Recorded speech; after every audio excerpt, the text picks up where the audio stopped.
Însă astăzi vă vom trage Suzuki Intruder. Aceasta este o splendoare de motocicletă, după cum vedeți. Nu luați în considerare acest SUV, fiindcă nu contează. Viața pe motor este ca viața pe femeie. Așa a spus un mare clasic al anilor 1800. Da. Cum vedeți, acesta este full option cu toate detaliile. Motor în V, două tobe.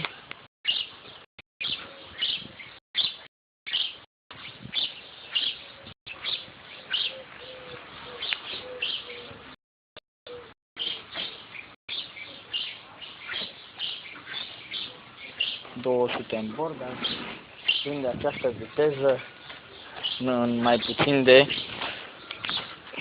15 secunde. Da. Nu mai este nimic de zis. Sper că vă place acest bolid.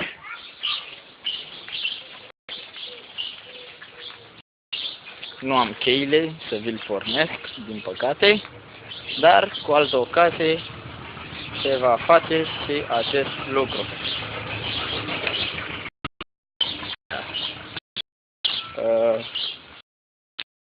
Acolo,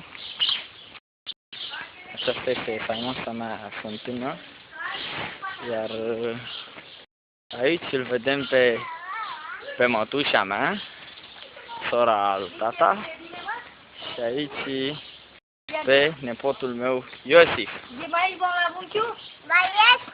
Ce să fiu? Nu mai sunt. Ce vrei, mă?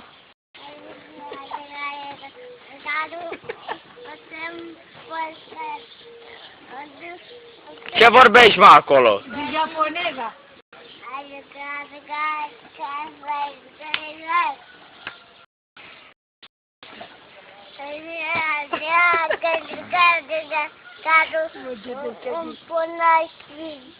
Ia uite-te la mine.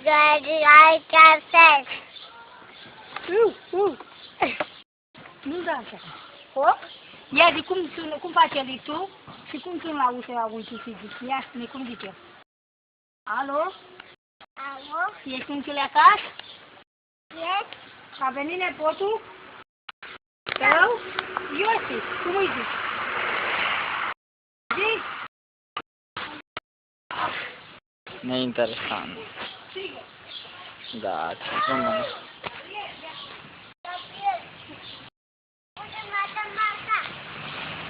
Se lovește copac așa. Așa, un copac. Ba, da, un trenic aia. Hai, mă. De bine. Nu te mai dau.